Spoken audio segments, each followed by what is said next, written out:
ഇപ്പോൾ നമ്മളുടെ അയൽരാജ്യമായ ബംഗ്ലാദേശ് നടത്തുന്ന ഒരു നീക്കം വലിയ ചർച്ചകൾക്ക് വഴിവെച്ചിരിക്കുന്നു. അത് ഇന്ത്യയും ബംഗ്ലാദേശും തമ്മിലുള്ള ഒരു സംഘർഷത്തിന് വഴിവരുന്നിടുമോ എന്നാണ് ഇവർ ഉറ്റുനോക്കുന്നത്. കഴിഞ്ഞ കുറെ കാലമായി ഗംഗാജലം പങ്കിടുന്നതുമായി ബന്ധപ്പെട്ട് ഇന്ത്യയും ബംഗ്ലാദേശും തമ്മിൽ തർക്കം നിലനിൽക്കുകയാണ്. അതിനിടയിലാണ് ബംഗ്ലാദേശിലൂടെ ഒഴുകുന്ന പത്മ നദി, അത് ഗംഗ എന്ന പേരിലും അറിയപ്പെടുന്നു.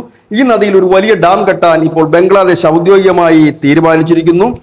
അവരുടെ കൗൺസിൽ, ദേശീയ സാമ്പത്തിക കൗൺസിൽ ആണ് ഇപ്പോൾ ഇത് അറിയിച്ചിരിക്കുന്നത്. താരിഖ് റഹ്മാൻ കയറിയതിനു ശേഷം നടത്തുന്ന ഏറ്റവും വലിയൊരു നിർമ്മാണ പ്രവർത്തനം കൂടിയാണ്. 34,497 കോടി ബംഗ്ലാദേശ് രൂപയാണ് ഇതിനായി നീക്കിവെച്ചിരിക്കുന്നത്. ഇതിന്റെ മുഴുവൻ ചെലവും ബംഗ്ലാദേശ് സർക്കാർ തന്നെയാണ് വഹിക്കുന്നത്. ഇവിടെ ഏറ്റവും വലിയ പ്രശ്നം എന്തെന്ന് ചോദിച്ചു കഴിഞ്ഞാൽ, ഈ നദിയിൽ തന്നെ ഇന്ത്യയുടെ ഭാഗത്ത് 1975 ഫറാക്ക എന്ന് പറയുന്ന ഒരു ഡാം, ആ പേരിലുള്ള ഒരു ഡാം ഇന്ത്യ നിർമ്മിച്ചിരിക്കുന്നു. ആ ഡാം നിർമ്മിച്ചത് മൂലം തങ്ങൾക്ക് വെള്ളം ലഭിക്കുന്നില്ല എന്നാണ് ബംഗ്ലാദേശ് പറയുന്നത്. അതിൽ ഇന്ത്യ കൂടുതൽ വെള്ളം വിട്ടുതരണമെന്നുള്ള തർക്കമാണ് നേരത്തെ തന്നെ നിലനിൽക്കുന്നത്.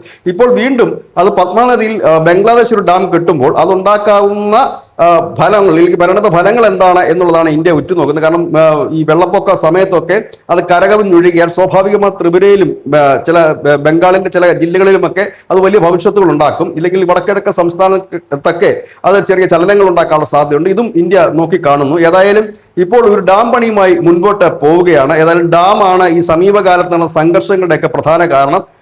ഇന്ത്യ പാക് വാർ നടന്നപ്പോഴും സിന്ധു നദി കെട്ടിയിരിക്കുന്ന ഡാമുകൾ തകർക്കുമെന്നാണ് പാകിസ്ഥാൻ പറഞ്ഞത്. ഇതാ മറ്റൊരിടത്ത് നമ്മുടെ അയൽ രാജ്യം മറ്റൊരു ഡാം ഉയർത്തിക്കൊണ്ട് ഇന്ത്യക്ക് ഭീഷണി സൃഷ്ടിക്കാനുള്ള ശ്രമത്തിലുമാണ്. News desk news India.